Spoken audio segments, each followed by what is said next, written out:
விஜயை பார்த்து பரிதாபப்படுறதா, பிரபாவை பார்த்து வருத்தப்படுறதா, இல்லை இந்த சீரியல் பார்த்துட்டு இருக்கிற நம்மளை நினச்சி வருத்தப்படுறதான்னு தெரியலங்கிற மாதிரி தான் வந்து இப்போ பார்த்தீங்கன்னா ஆஹா கல்யாணத்தில் திடீர்னு வந்து இவ்வளோ பெரிய குடும்பத்துக்கு எதிராக வந்து டபக்குன்னு கேஸ் போட்டு ஒரு இன்ஸ்பெக்டர் வந்து என்ன பண்ணுறாங்க அப்படின்னா வந்து இப்போ அவங்க வீட்டு பையனே கூட்டு வந்து உள்ளார வச்சுக்கிறாங்க. வச்சது மட்டும் இல்லாமல் வந்து கூப்பிட வர அந்த குடும்பத்தை தெரியாமல் இருந்தால் பரவாயில்ல, தெரிஞ்சு வரவங்க எல்லாத்தையும் வந்து இந்த பக்கம் டார்ச்சர் பண்ணுறாங்கிறாங்க. இப்போ அனாமிகா என்ன பண்ணிருந்தாங்க அப்படின்னு வந்து பார்த்தீங்கன்னா, அனாமிகாவோட அப்பா அம்மா ஏதோ பிஸ்னஸ் பண்ணுறாங்க, சின்ன லெவலில் ஒன்றும் கையில் பணம் இருந்துச்சு, இவங்க சும்மா சுற்றிக்கிட்டே தான் இருந்தாங்க.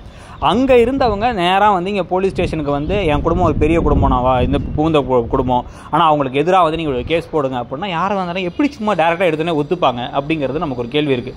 அப்படி ஒத்துக்கிற அளவுக்கு ஒரு லூசு போலீஸாக இருந்தாலும் கூட, ஏன்னா இவங்களுக்கே பிரச்சனை வரும், நாளைக்கு இவங்களுக்கு தெரிஞ்சு எனக்கு ஐஜியை தெரியும், அவங்கள தெரியும், இவங்கள தெரியும், யாராவது கூட்டு வந்து இந்த லேடி மேலேயே வந்து ஒரு பிரச்சனை வந்துடலாம் அப்படின்னா அதில் ஆதாரம்லாம் உனக்கு ஸ்ட்ராங்காக கொடுக்குறேன் ஏற்பாடு பண்ணிட்டு வந்து அப்படின்னு வந்து ஒரு பெரிய வில்லத்தனமான பிளான் பண்ணுற மாதிரி காமிக்கிறாங்க. அப்போ முதல்ல ஆரம்பத்தில் நமக்கு அனாமிக்கான காமிச்ச ஒருத்தவங்க பிரபாவோட விஜயோடைய கவிதைகள்லாம் ரொம்ப பிடிச்சி போய் ரசிச்சு போய் வரும்போது ஒரு கேரக்டர் காமிச்சாங்களா, அவங்க யார், இப்போ இருக்கவங்க யார், அதுக்கப்புறம் எதுவும் வந்து இந்த கூடு விட்டு கூடு பாஞ்ச மாதிரி கூடு பாஞ்சிட்டாங்களா, இல்லை நமக்கு அப்போ வேற ஒரு ஆளை காமிச்சு இப்போ வேற யாரை காமிக்கிறாங்களான்னு பல குழப்பங்கள் இருக்குது.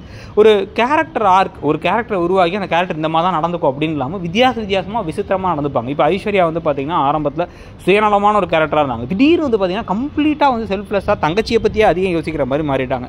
இந்த மாதிரி கதையை எடுத்து போனோம், கதை ஆனால் மெயினாக இல்லைங்கிறதுனால அப்படியே இங்கிட்டு தலைகளை திருப்பி போடுறது அங்கிட்டு தலைகளை திருப்பி போடுறதுங்கிறது நிறைய கதையில் நடந்துகிட்டு இருக்கு. இப்போ அதே மாதிரி வந்து பிரபாவையும் விஜய் மேலேயும் கொடுத்துருக்க கேஸை வாபஸ் வாங்க வைக்கணுங்கிறதுக்காக அழகியை வச்சு பண்ணுறோம், அழகி வந்து நாள் ஃபுல்லாக வந்து குழந்தை பார்த்துக்க சொல்லுதுங்கிறதுனால அவங்க கடுப்பாகி வாபஸ் வாங்க போகிறாங்களா, அதை வச்சு வந்து அவங்க வம்புழுக்கிறத வச்சு ஒரு காமெடி ட்ராக் கொண்டு வரது, இந்த பக்கம் கோடீஸ்வரி அலறத ஒரு 10 தடவை காமிக்கிறது, அவங்க உடனே வந்து இவங்க மேலே 1000 தப்பு இருக்குது கோடீஸ்வரி மேலே, ஆனால் இவங்க திடீர்னு இவங்க நல்லவங்க மாதிரி பேசி பழைய கதையெல்லாம் பேசாதீங்கன்னு சொல்கிறதுன்ட்டு பல விஷயங்களில் வந்து பார்த்திங்கன்னா நமக்கு ஒரு மாதிரி வியர்டான கதையாக இந்த கதை அப்பப்போ அமையுது.